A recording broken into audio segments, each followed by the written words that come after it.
네, 안녕하세요. 디지털 목자 최정현입니다. 제가 오래전부터 제 구독자가 많지 않으니까 제가 아주 오래전부터 늘 강조하던 부분이 있는데요.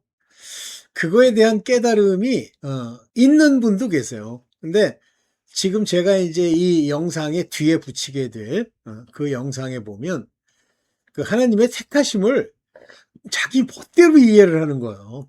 그리고 모든 서신서는 그 타겟 오디언스가 있어요. 그래서 그 안에 쓴 내용들은 그들에게 주는 거예요. 특히 에베소서라고 하는 것은 에베소 교회에 있는 하나님을 아버지라 부를 수 있는 하나님의 자녀들에게 주는 편지예요. 근데 이제 제가 뒤에 이 영상 요거 끝나고 붙여지게 될 그 영상의 그 내용을 보면 그냥 무조건 자기가 아들이라는 거야. 그러니까 하나님이 예수 그리스도 안에서 자기를 아들 삼았다는 거예요. 지 멋대로. 그러니까 다 빌어먹는 거예요. 그리고 자기는 드디어 깨달았대. 내 감정이 하나님이 그리스도께서 내 뜻으로 안 하고 하나님의 뜻으로 자기를 아들 삼았다는 거예요. 맞는데요, 만약에 아들이라면. 그러나 네가 생각하는 그 감성과 눈물로 하나님의 아들이 되는 게 아니고 네 열심과 네 노력으로 되는 것도 아니라고 깨달으면 좋아. 그러나 그런 사람을 위해서 정한 게 아니에요. 그러니까 전부 자기 중심으로 자기가 따져서 자기가 아들이라는 거예요. 자, 에베소에 있는 얘기 요거 잠깐 얘기하고 이 뒤에 영상에 붙이겠습니다. 한번 잠깐 보고 갈게요. 하나님의 뜻으로 말미암아 예수 그리스도의 사도된 바울은, 여기까지는 바울이 사도된 이유를 얘기하는 거예요. 하나님의 뜻으로 이루어진 거예요. 여기 테레마토스, 하나님의 뜻을 통해서 디아, 이루어진 거예요. 그런데 여기 보면 에베소에 있는 성도들과 그리스도 예수 안에 신실한 자들에게, 근데 정확하게 이 헬라어를 통해서 보면 여기 보세요. 에베소에 있는, 요게 있어 왔다는 얘기예요. 요게 그러니까 현재 있는 자들, 그들이 누구냐면 아리오스라는 건 그 성스럽다. 그러니까 그 푸뉴마 아리온, 그러면 성령이세요. 그 성스러운 자들에게 편지를 하는 거예요. 그리고 여기 피스토이스 앤 그리스투 예수스, 이것도 엉터리로 해석을 해. 예수 그리스도 안에서 믿는 자라는 뜻이에요. 뭐 예수 그리스도를 믿는 거야 이게. 핵도 없는 소리하고 앉았어. 예수 그리스도 안에 들어감으로 그 말씀을 주셔서 그것이 하나님의 주신 말씀으로 믿음이 생긴 자들에게 말하는 겁니다. 그러면서 우리 하나님 아버지와, 여기 이제 이런 말들이 굉장히 중요한데, Grace be you, to you, the peace from God our Father. 우리의 아버지라고 부를 수 있는 자가 있고 아버지라고 부르면 안 되는 사람이 있어요. 엘로힘 하나님하고 불러야 되는 건 종들이에요. 종이 뭐 아버지라고 불러. 참나. 그 다음에 여기 보면 The Lord Jesus Christ, 그런데 그냥 주 예수 그리스도 좋습니다. 그런데 이때 주라는 건 나의 하나님이시여 하는 얘기랑 같은 얘기입니다. 이 주라는 게 요드헤이 밥헤이의 여호와가 이걸 주라고 다 번역을 했잖아요. 지 멋대로 그냥 아무렇게나. 그래서 여기 큐리우, 우리의 주 예수 그리스도와 우리에게 아버지 대신 파트로스, 하나님이 우리 아버지가 되는 사람들에게 보내는 편지예요. 이게 지금 자기의 정체성 파악이 안 되고, 자기의 정체성은 무조건 아버지 말씀 하나 들이대고 거기다가 막 비벼 넣는 거야. 하는 꼬라지가 아닌데, 하나님이 당신들을 택한 적이 없는데 무슨 놈의 아들이라고 주장을 해. 그리고 에베소서를 들어가지고 뒤에 있는 거 연결되는 부분 여러분들 보시고 좀 잘 깨달았으면 좋겠고요. 못 깨달으면 할 수 없고. 네, 일단 뒤에 있는 영상을 보세요. 네. 우리는 오늘 아침 에베소서를 보는 것으로 시작했는데요. 우리가 같이 전체적으로 훑어봤고요. 오늘 저녁 다시 돌아왔는데 많이 보지는 못하겠지만은 에베소서 1장 1절부터 몇 구절을 읽겠습니다. 하나님의 뜻으로 말미암아 그리스도 예수의 사도된 바울은 에베소에 있는 성도들과 그리스도 예수 안에 있는 신실한 자들에게 편지하노니, 하나님 우리 아버지와 주 예수 그리스도로부터 은혜와 평강이 너희에게 있을지어다. 찬송하리로다. 하나님 곧 우리 주 예수 그리스도의 아버지께서 그리스도 안에서 하늘에 속한 모든 신령한 복을 우리에게 주시되 곧 창세전에 그리스도 안에서 우리를 택하사 우리로 사랑 안에서 그 앞에 거룩하고 흠이 없게 하시려고 그 기쁘신 뜻대로 우리를 예정하사 예수 그리스도로 말미암아 자기의 아들들이 되게 하셨으니 이는 그가 사랑하시는 자 안에서 우리에게 거저 주시는 바 그의 은혜의 영광을 찬송하게 하려는 것이라. 아버지, 우리가 성경을 펴고 이 하루의 마지막에 기도합니다. 콧방귀 성령께서 제가 말하는 것과 그리고 우리의 듣는 것을 도와주시고 살아계신 하나님으로부터 음성을 듣게 하시고 우리 삶이 지금 보고자 하느니 진리로 인해 변화되게 하여 주시옵소서. 그래서 그것이 주님을 가장 기쁘시게 하고 우리에게 가장 유익이 되게 하여 주시옵소서. 예수님의 이름으로 간구합니다. 아멘. 주목하고 싶은 구절이 3절에서 그리고 6절인데요. 서론의 그 인사말은 넘어가고요. 왜냐면 오늘 아침에 같이 봤던 내용이니까. 그래서 우리 오늘 아침에 우리는 이 젊은 스코틀랜드 청년에 대한 얘기를 했는데요. 후에 프린스턴 신학교 총장이 된 청년인데 그가 에베소서가 자신의 삶에 미친 영향에 대해서 일기를 쓰면서 이렇게 말했어요. 나는 살아났다. 정말로 살아있었다. 예수 그리스도가 모든 것의 중심이 되었다. 그래서 우리가 봤던 거는 그 청년의 간증은 하나님의 그 넘치는 능력이 그의 삶 안에서 역사했다는 내용인데 그래서 예수가 누구인신지를 깨닫고 예수께서 무엇을 하셨는지를 깨달은 건데 그냥 식상한 방식이 아니라 매우 개인적이고 구원으로 이르게 하는 방식으로 깨닫게 됐다는 것이에요. 그리고 그 영광스러운 복은 고지 청년이 경험한 복에 대한 묘사가 여기 3절부터 나오는 겁니다. 그리고 이 영광스러운 복은 누가 누리는 거냐면 한때 허물과 죄로 죽었던 자들에게 이 복이 주어져서 누릴 수 있게 된다는 거예요. 여기서 바울이 이 내용을 소개하는 방식이 매우 흥미로운데 우리가 이렇게 읽어보면은 우리 생각에 바울이 2장에서 먼저 시작을 하고 그리고 1장을 써야 하는 게 더 자연스러워 보이는데 왜냐면은 다음 2장을 보면은 그는 허물과 죄로 죽었던 너희를 시작을 하거든요. 그렇게 한때 죽었던 자들에게 지금 1장에서 얘기하고 있는 거예요. 찬송하리로다. 하나님 곧 우리 주 예수 그리스도의 아버지께서 하늘에 속한 모든 신령한 복을 그리스도 안에서 우리에게 주셨도다. 그래서 제가 생각한 게 뭐냐면 우리가 지금 이렵지만 동시에 성경적인 택하심의 교리를 다룰 때에 중요한 거는 그리고 우리가 확실히 해야 되는 것은 제가 몇 가지밖에 말씀을 못 드리지만이 구원하는 믿음에 이른다는 것이 도대체 무엇을 의미하는지에 대해서 우리가 분명히 해야 해요. 그래서 어떻게 사람이 깨어나서 이 예수를 믿게 되는가? 어떻게 사람이 신자가 되는가? 이 사람이 떤 과정을 통해서 이 일이 이루어지는 것인지 주일학교의 아이든 아니면 중년의 사람이든 아니면 딩가의 학생이든 누가 됐던 간에 떤 원리를 통해서 이런 일이 일어나는 거냐? 그래서 이에 대해서 나열해 보기를 원하는데 성경 구절을 찾아보면서 보지는 않을 거예요. 그렇게 하는 이유가 있는데 설교를 들어보시면 왜 그런지 알게 되실 거예요. 그렇다면은 어떻게 우리가 구원하는 믿음에 이르게 되느냐? 전체적인 설명을 제가 드릴 텐데 첫째 이 복음의 진리가 우리에게 떤 형태로든 제시될 때에 성령께서는 그 진리를 우리 안에서 확신시켜 주십니다. 이걸 아시잖아요. 그죠? 복음을 수없이 우리가 들었지만은 아니면은 누가 뭐 이거 읽어보라고 책을 줬는데 우리가 머리로 이해는 하기는 했었는데 아무런 감동이 없었어요. 그죠? 근데 어느 날 그런 과정 중에 갑자기 복음의 진리를 40번째쯤 들었을 때에 성령께서 갑자기 그 진리를 확신시켜 주세요. 둘째로 그래서 우리가 이 복음을 그렇게 복음의 진리를 깨달았을 때에 성령께서 그 진리를 우리 자신에게 적용하시기 시작하세요. 그죠? 그래서 성령께서 오셔서 야 이거는 그냥 유용한 정보가 아니야. 아니면은 그냥 너희 부모님한테만 적용되는 게 아니다. 아니면 종교인들을 위한 얘기가 아니다.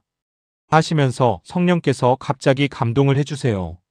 그리고 깨닫는 게 성령께서 우리가 전에는 볼 수 없었던 진리를 보고 적용하는 거를 가능하게 하신다는 것을 우리가 봤잖아요. 그죠? 그리고 셋째, 그래서 이 진리에 대해서 우리가 깨닫고 나서 특히 우리의 죄에 대해서 그리고 우리의 구원자의 필요성에 대해서 이제 성령께서는 명확하게 우리 죄의 해결책이 예수 그리스도의 인격과 그리고 그분의 사역이라는 것을 우리에게 보여주세요. 그리고 성령의 사역은 언제나 우리를 주 예수께로 인도하는 거예요. 그래서 이런 것들을 직면할 때 결국 우리는 그리스도를 마주하게 되는 것입니다. 그리고 우리가 그리스도를 마주할 때 그리고 그분을 신뢰할 때 네 번째로 그 결과는 우리의 믿음이 새로운 믿음은 인간의 지혜가 아닌 하나님의 능력 위에 세워지게 되는 것입니다. 바울이 고린도인들에게 말한 거를 기억해 보시면은 우리는 십자가에 못 박히신 예수 그리스도를 전했다.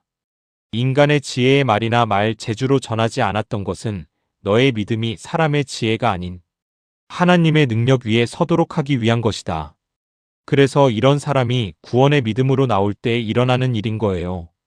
다섯째로 성령께서 우리 안에서 역사하셔서 우리를 믿음으로 인도하시는 것은 전적으로 우리의 공로와 무관한다는 것을 우리가 보게 되어 전적으로 우리의 공로와 무관합니다.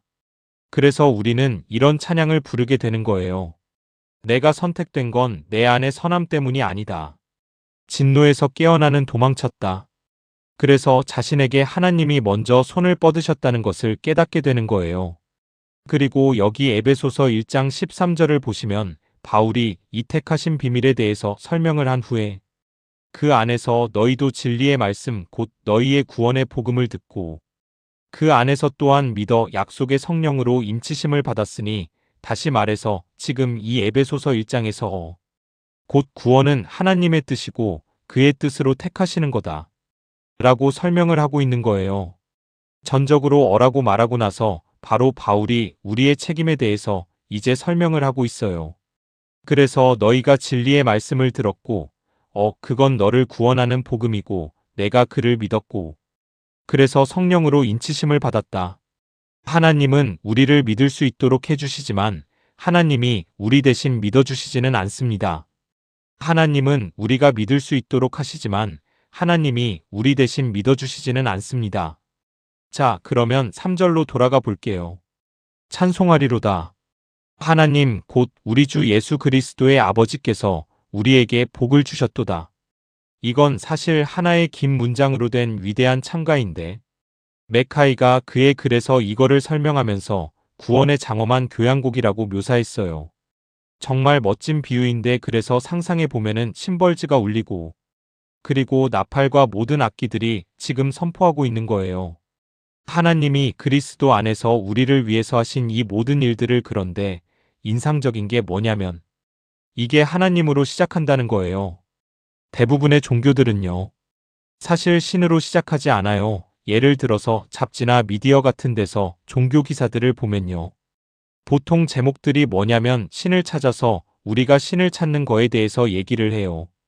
그래서 인간은 모두가 지금 막 하나님을 찾고 신을 찾고 있지만 잘 찾지 못한다는 얘기를 하고 있는 건데 다 찾아봤는데 못 찾고 있다. 그래서 종교는 인간이 신을 찾는 것이다라고 설명을 하는데 하지만 성경을 읽어보면 정반대를 얘기하거든요. 그래서 성경은 하나님이 인간을 부르시는 것으로 시작하고 하나님이 인간에게 먼저 다가오시는 걸 얘기해요. 그리고 바로 하나님이 그리스도 안에서 모든 신령한 복을 우리에게 주신다는 거예요. 그래서 지금 바울이 말하는 거예요. 하나님을 찬양해라. 하나님을 찬양하는 게 뭔 뜻일까요? 그분의 위대하심을 선포한다는 것이거든요. 그의 크심을. 그래서 찬송하리로다. 하나님 곧 우리 주 예수 그리스도의 아버지께서 왜 우리가 이렇게 해야 되냐?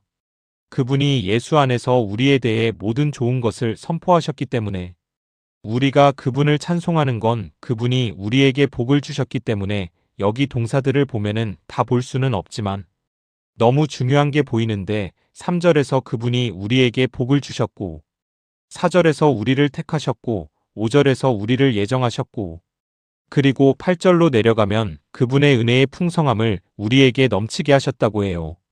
그리고 이제 동사에서 명사로 넘어가 보면 하나님의 뜻, 하나님의 계획, 하나님의 목적을 얘기해요. 놓칠 수가 없어요.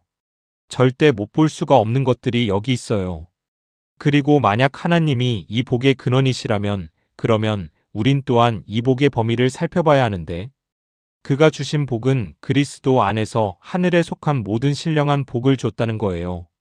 우리가 다니엘에 대해서 강해를 했을 때 하늘에 속한 곳에 대해서 자주 봤는데 눈에 보이지 않는 영적 실제의 세계라고 얘기를 했는데 바울이 나중에 에베소에서 말했듯이 우리의 싸움은 혈과 육에 대한 것이 아니라 하늘에 있는 악한 영들에 대한 것이라는 그 신비한 영역을 지금 말하고 있어요.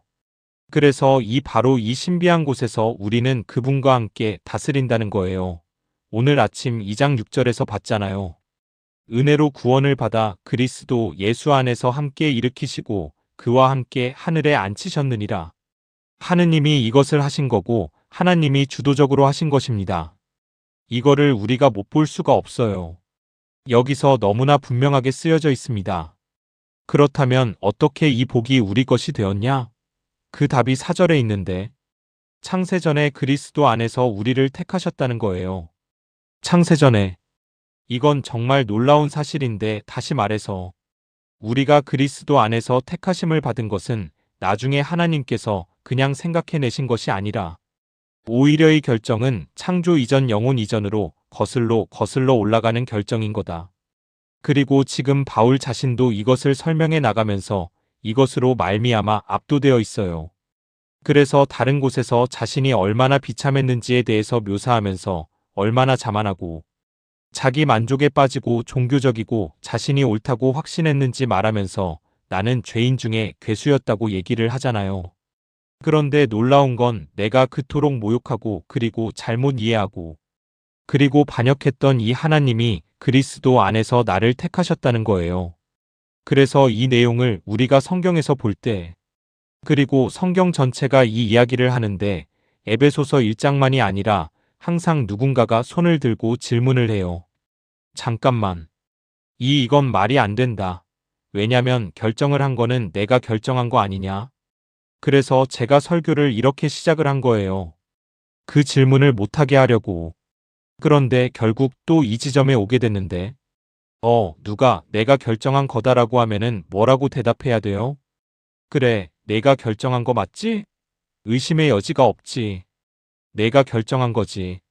하지만 하나님이 창세전에 먼저 너를 택하시지 않으셨다면 그렇다면은 너는 결코 결정할 수 없었을 것이다. 그래서 계속 뒤로 돌아가다 보면 결국 하나님의 영원한 작정 안으로 들어가게 된다는 거예요. 그렇다면 이제 또 질문이 생기는데 그렇다면은 이 영원한 선택하심과 즉 우리를 예정하신 이 하나님의 일, 우리를 그리스도의 형상으로 만드시려고 했던 이 작정이 이것을 인간의 책임과 결정에 대해서 이 두 가지를 어떻게 조화시키냐는 질문이 생겨요. 어떤 사람들은 뭐라고 하냐면 하나님의 주권을 믿고 인간의 책임을 부정하든지 아니면 인간의 책임과 자유를 믿고 그리고 하나님의 주권을 부정해야 한다고 얘기를 하는데 이건 아주 잘못된 주장이에요. 그리고 또 뭐라고 하냐면은 이 두 가지를 이제 섞어서 짬뽕을 시켜서 주권을 일부적으로 믿고 그리고 책임을 일부적으로 믿는다고 하는 거예요. 뒤섞어서. 그렇게 되면은 이제 신학적으로 이게 죽도 밥도 안 되는 건데 아무런 쓸모도 없는 것이 되어버리고 우리한테 아예 무익하게 돼버려요. 그렇다면 어떻게 해야 합니까? 둘 다 믿는 거예요. 왜냐면 두 가지를 다 성경이 말하고 있으니까. 그래서 전부를 믿는 거예요. 그 두 가지 다. 부분적으로가 아니라 전부를 믿는 거예요. 그래서 이 두 가지가 친구라는 사실을 받아들이는 거예요. 스펄전이 이것을 어떻게 조화시키냐는 질문을 받았을 때 그럴 필요가 없다. 친구들을 조화시킬 필요가 없다라고 얘기를 했어요.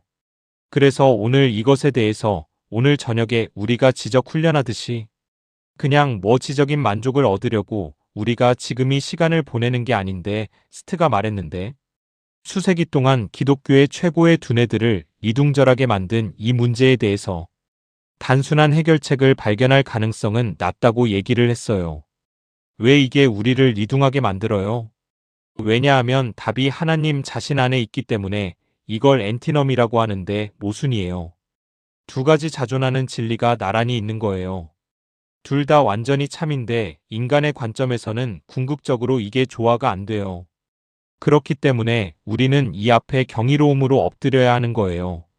1984년에 저와 몇 명이 얼바나 컨퍼런스에 갔었을 때대 정말 도움이 됐던 성경 공부가 에베소서 처음 3장에 대한 거였는데 3장에 대한 거였는데 에릭 알렉산더러라는 분이 목회자 컨퍼런스를 인도하고 있었어요. 그분이 가르치신 것을 제가 기억하는데 제가 여러 번 인용했던 이야기인데 오늘도 다시 여러분에게 말씀드리고 싶은 게 그분의 요점이 이거였는데 선택하심의 교리는 성경적 교리다. 성경에 확실하게 쓰여져 있다. 성경을 읽으면서 이 교리를 다루지 않을 수가 없다. 성경적이다. 그리고 둘째는 어렵다. 그래서 많은 사람들이 어려워하고 문제를 제기하는 거다. 그리고 셋째는 유익하다. 유익하다. 그리고 나서 이렇게 얘기를 했어요. 선택하심의 교리를 받아들이는 것은 이거를 우리의 전진의 깃발로 들려고 하는 게 아니고 아니면은 이 진리를 사람들한테 던지는 폭탄으로 만들려고 하는 게 아니라 대신에 우리 영혼의 요새가 되는 것이다. 그래서 우리가 이 놀라운 사실 앞에 엎드릴 때 그래서 곧 나의 나 된 것은 그리스도 때문이고 그리고 그 이유는 시간이 시작하기 전에 하나님이 나를 그리스도 안에서 사랑하셨기 때문이라는 거예요. 우리가 이런 생각을 해볼 수가 있는데 만약에 지금 와이프한테 내가 내 와이프를 만나기도 전에 사랑했다고 내가 너를 만나기도 전에 사랑했다라고 말하면 뭐라 그럴까요? 와이프가 실망할까요? 아니면 불안해할까요? 아니잖아요. 경이롭게 여기겠죠. 어떻게 그럴 수 있지 하고 제 친구 중 하나가 지금 영국 남부에서 목사인데 너무 멋진 얘기를 저한테 해줬는데 그 자기 와이프를 만난 얘기예요. 그래서 그 런던의 바돌의 병원에서 변호사로 있었을 때에 제 친구가 어느 교회 행사에서 그 와이프를 만난 거예요. 그래서 이 아름다운 여자를 만나서 이제 마음이 끌리고 이제 서로 알아가다가 보니까 어렸을 때 같은 동네에 살았던 거예요. 그래서 그 제 친구는 10대였고 여자애는 덜였었는데 그러다 갑자기 생각을 한 게 이내 와이프가 이 이 소녀였구나 라고 깨달은 거예요. 그래서 제 친구가 다이어트였을 때 길을 가고 있었는데 어떤 남자가 보트를 자동차 그 트레일러 위에다가 올리고 있었대요. 그래서 제 친구가 그 모습을 보면서 그 옆에 있었던 그 소녀를 본 거예요. 딸을. 그래서 이 딸이 아버지를 막 돕고 있었는데 그 보트를 자동차에다 연결시키려고 7, 8살밖에 안 됐었대요. 근데 최선을 다하면서 아버지를 돕고 있었대요. 그래서 제 친구가 그 여자아이를 보면서 야, 참 예쁜 여자아이다. 정말 착하다. 아빠를 정말 열심히 잘 돕네라고 생각을 했대요. 근데 지금은 저들이 부부가 된 거예요. 그래서 어떤 의미에서는 제 친구는 자기 아내를 알기 훨씬 전에 이미 마음을 두고 있었던 거예요. 그럼 그 아내가 밤에 깨서 난 그게 너무 싫은데라고 말할까요? 하나님이 창세전에 당신을 사랑하셨다는 것이 불편해요? 뭐가 문제인 거예요? 뭐가 문제죠? 아니요. 근원은 하나님 안에 있는 것이고 영역은 하늘에 속한 것입니다. 그래서 우리가 필연적으로 물어보게 되는 게 그러면 왜 나를 택하셨냐라는 질문이에요. 근데 우리는 항상 그 이유를 우리 안에서 찾으려고 해요. 내 안에서. 왜냐면 예를 들어서 내가 취직을 하게 되면은 내가 뭘 했기 때문에 이 취직을 하게 된 거냐? 어떤 이력으로 내가 자격을 갖춘 거냐라는 그 생각을 우리의 신앙에 가지고 와서 우리 안에서 이유를 찾으려고 해요. 왜 하나님이 나를 이 놀라운 은혜에 포함시켰는지에 대해서. 그런데 거기에는 답이 없어요. 내 안에는 답이 없어요. 왜 나를 택하셨냐? 왜냐면 나를 사랑하셨기 때문에. 그러면 왜 나를 사랑하셨냐? 왜냐면 나를 사랑하셨기 때문에. 제가 어렸을 때 계단 위에서 몰래 어른들이 토론하는 것들을 들었는데 제가 자라면서 항상 집에 사람들이 왔는데 목사님들하고 그런 부류의 신기한 분들이 왔었어요. 그래서 제가 항상 그 위에서 토론을 들으면 어떨 때는 웃기기도 하고 어떨 땐 신기하기도 하면 안 돼. 그래서 그 토론들을 들으면서 그것에 대해서 놀랄 때도 있고 여러 가지 생각을 했는데 정확히 제가 기억은 안 나는데 우리 아버지께서 정확히 무슨 얘기를 하신지는 기억이 나지 않지만 정확히 기억나는 거는 제 아버지께서 신명기를 인용하셨는데 신명기의 구절을 얘기하시면서 누군가가 지금 우리가 하고 있느니 질문을 하고 있었어요. 하나님의 그 백성을 향한 의도에 대해서 여호와께서 너희를 기뻐하시고 너희를 택하심은 너희가 다른 민족보다 수요가 많기 때문이 아니니라. 너희는 오히려 모든 민족 중에서 가장 적으니라. 여호와께서 다만 너희를 사랑하심으로 말미암아 왜 그러셨다고요? 다만 너희를 사랑하심으로 말미암아. 우리 아버지가 이것만이 답이라고 하셨어요. 저들을 사랑하셨기 때문에. 그런데 왜 저들을 사랑하셨기 때문에? 그래서 제가 같은 말 반복하지 말라고 소리치고 싶었는데 사실 그게 정답이었어요.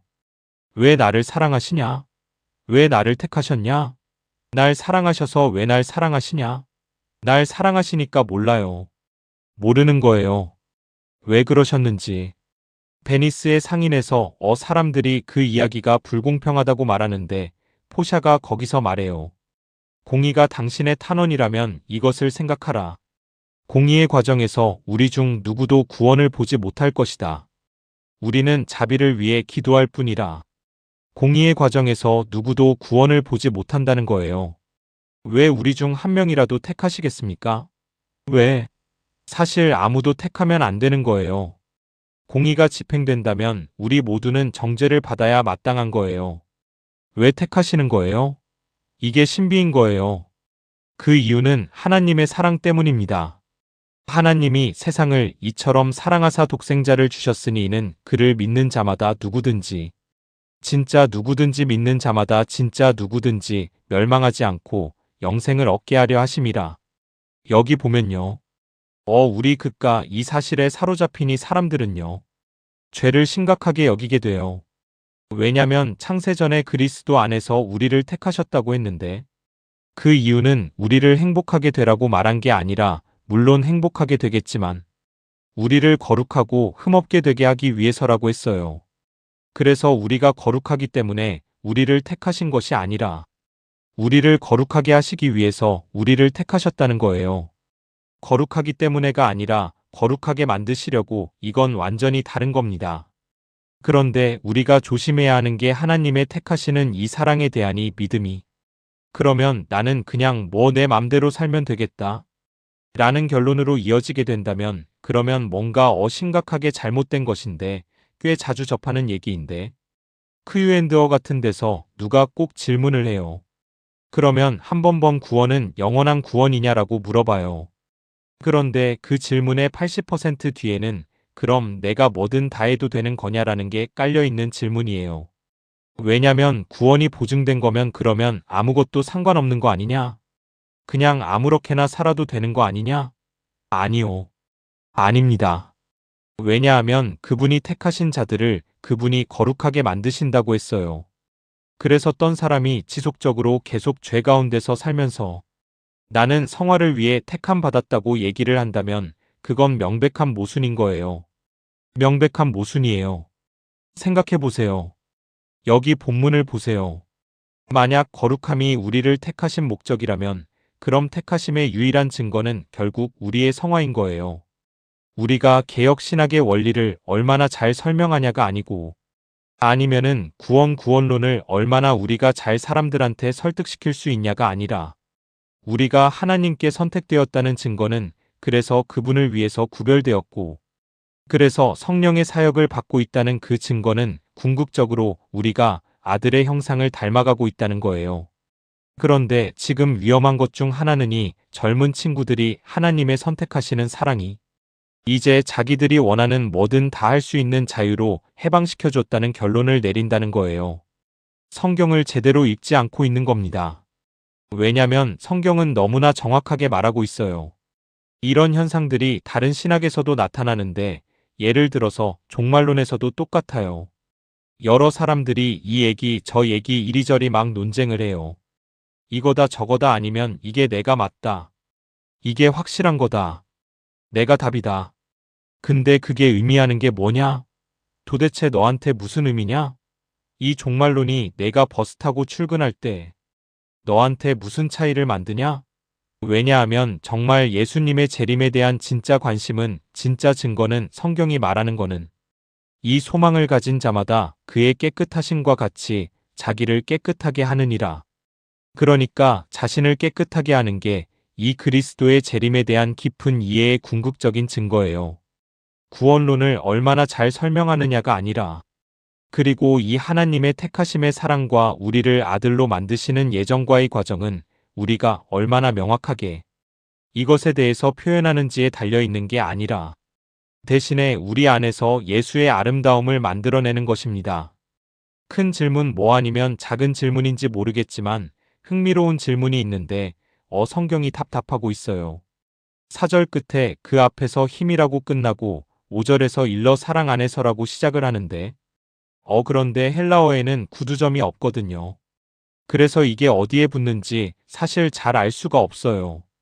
그래서 사랑 안에서 거룩하고 흠미 없게 하신다라고 말하는 건지, 다시 말해서 우리의 거룩함과 흠없는 것은 무슨 뭐를 억제하는 경건이 아니라 사랑으로 한다는 경건이라는 거고 그리스도를 닮는 경건이라는 것이고, 근데 만약에 5절에 붙으면은 이제 의미가 완벽해지는데 사랑 안에서 우리를 예정하셨다는 뜻이 돼요.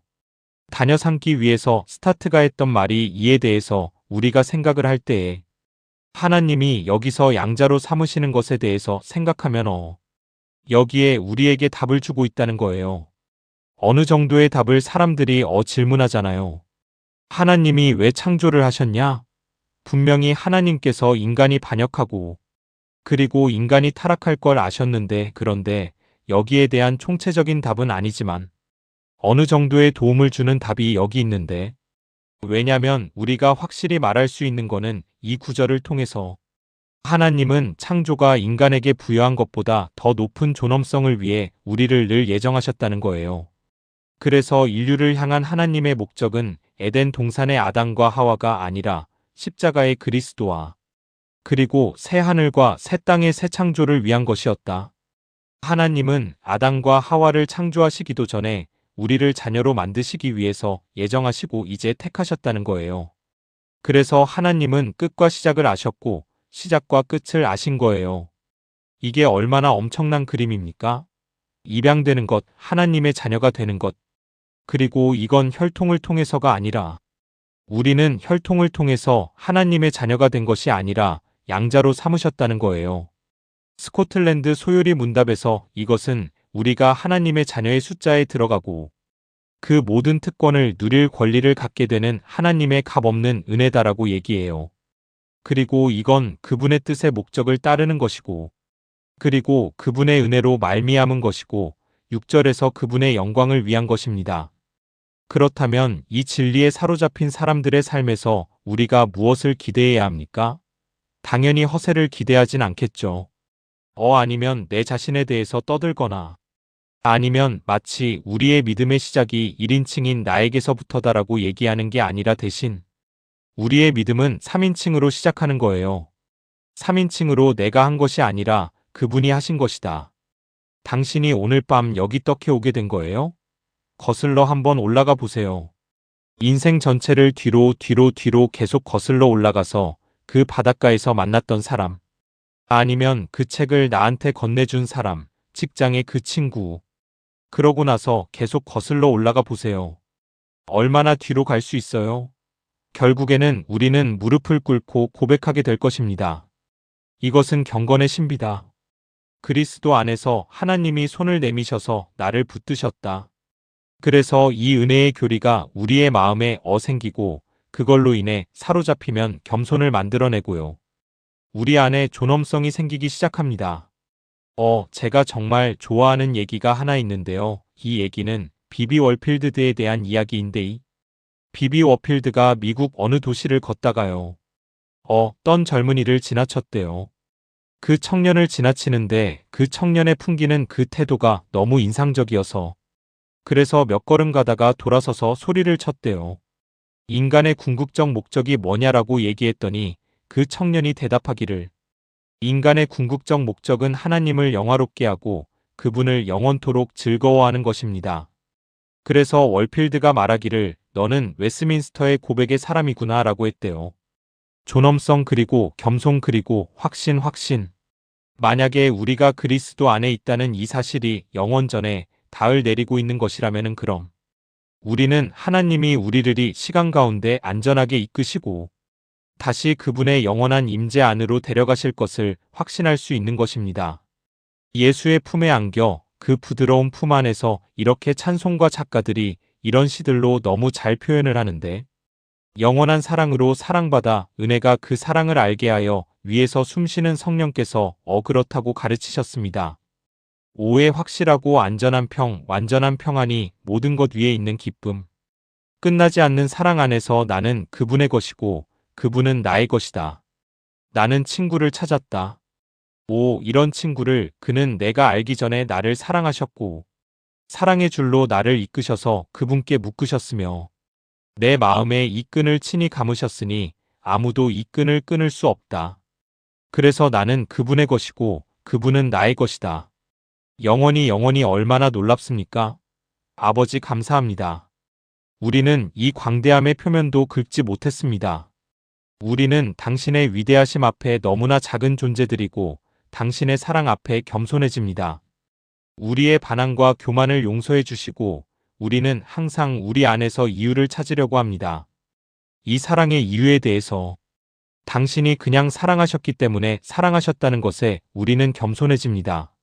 사랑은 여기 있으니 우리가 하나님을 사랑한 것이 아니요 오직 하나님이 우리를 사랑하사 우리 죄를 위하여 화목제로 그 아들을 보내셨음이니라.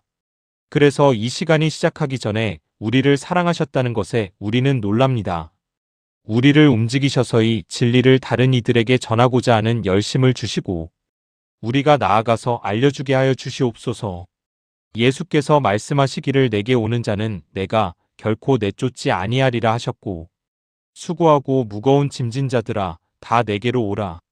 내가 너희를 쉬게 하리라 하셨으니 우리를 도와주셔서 이 진리 자체가 우리 전도의 근거가 된다는 것을 이해하게 하여 주시고 주께 나오는 자는 아무도 내쫓지 않으시기에 그렇기 때문에 전도에 담대하게 하여 주시옵소서. 감사합니다. 주님, 이제 마지막 찬송을 부르고 집으로 돌아가는 우리를 축복하여 주시옵소서. 그리스도의 이름으로 기도합니다. 아멘.